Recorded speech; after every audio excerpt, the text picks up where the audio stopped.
To start off today's edition, here's Dana Vitalosova with women's news from around the globe for this Thursday, April 2nd, 2020.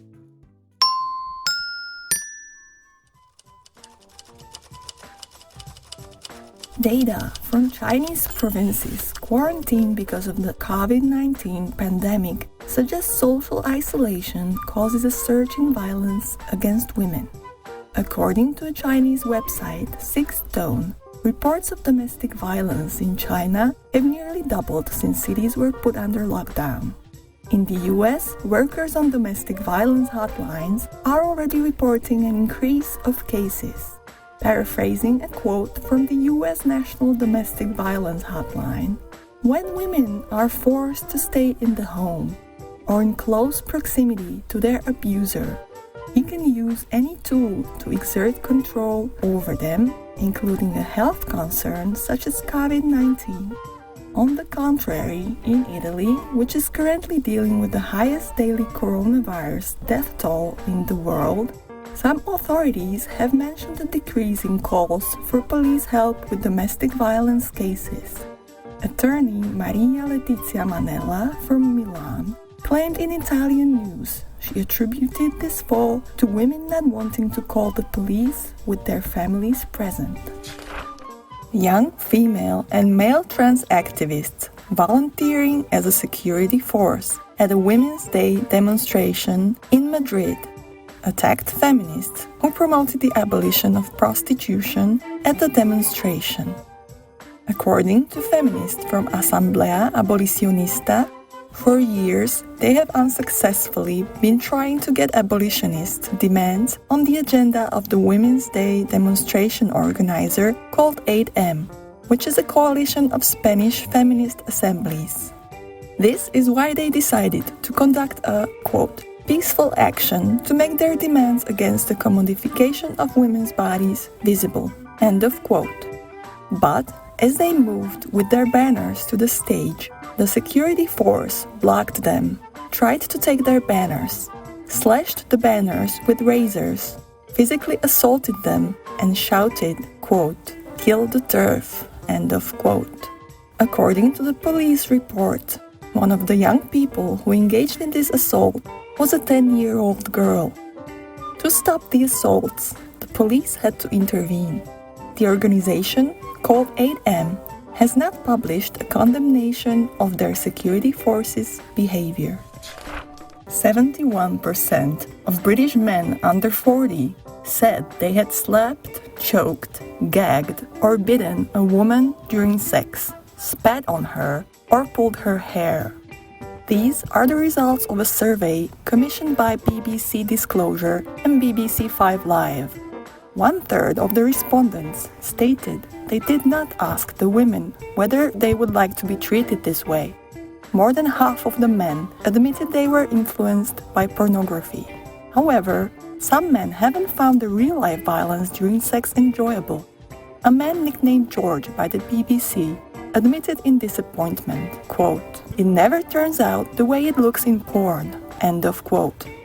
While some male respondents describe unmet expectations, women subject to this treatment report feelings of shock, guilt, and shame, suggesting they are traumatized by this experience. One day after Women's Day, Labour Women's Declaration organized a meeting in London to condemn the signing of a pledge card from their Labour campaign for trans rights.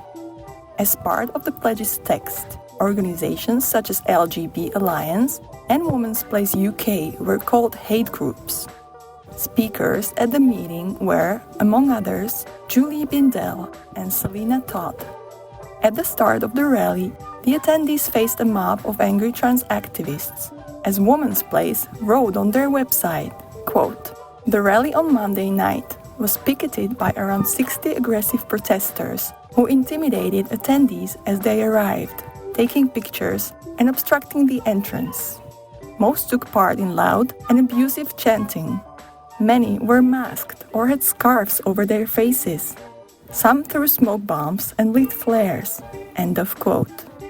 According to the website womenarehuman.com, the activists wore balaclava helmets, filmed women entering the meeting and demanded to know their names and addresses.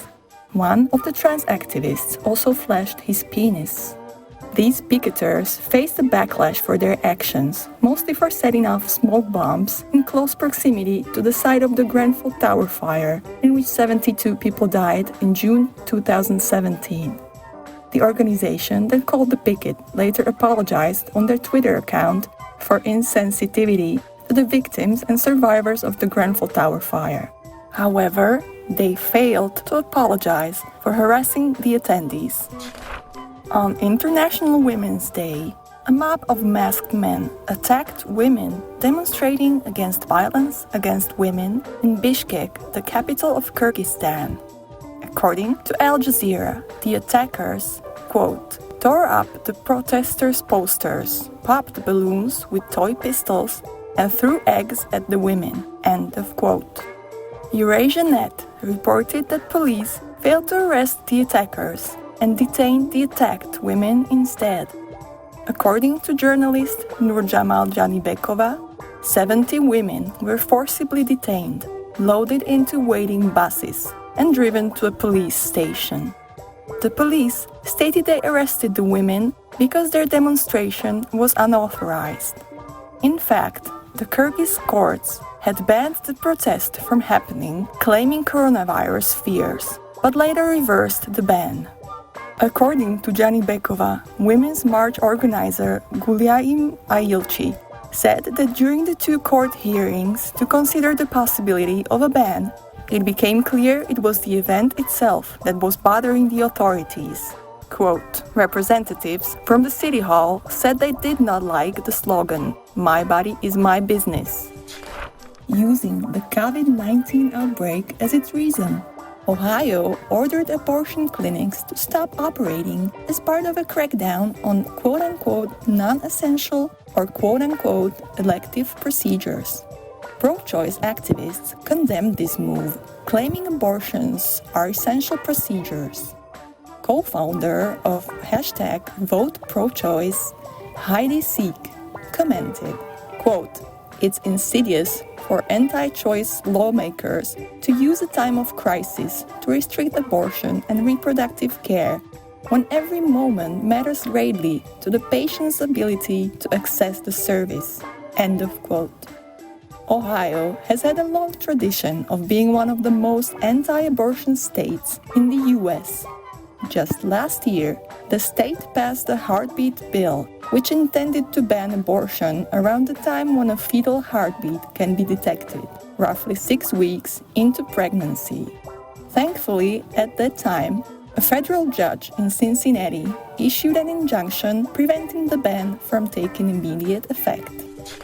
4 men who, in 2012, brutally gang-raped a 23-year-old woman on a bus in India were hanged in Delhi. The victim, whose real name isn't publicly known, was given the name Nirbhaya by the press, which means fearless. In 2012, Nirbhaya was beaten, gang-raped, and tortured in a private bus in which she was traveling with her male friend.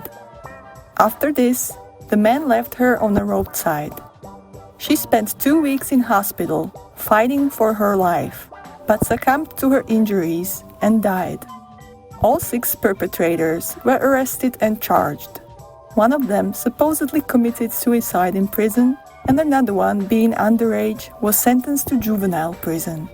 The other 4 were sentenced to death. After years of these men trying to postpone the execution by various means, in March, the Indian authorities finally delivered justice. The Guardian reported Nirbhaya's mother's reaction to the execution. Quote, as soon as I returned from Supreme Court, I hugged the picture of my daughter and said, today you got justice. End of quote.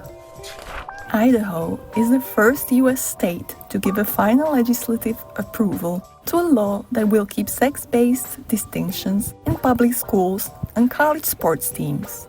This will ensure that males will not be able to compete in all-female teams. The law states that, quote, there are inherent differences between men and women.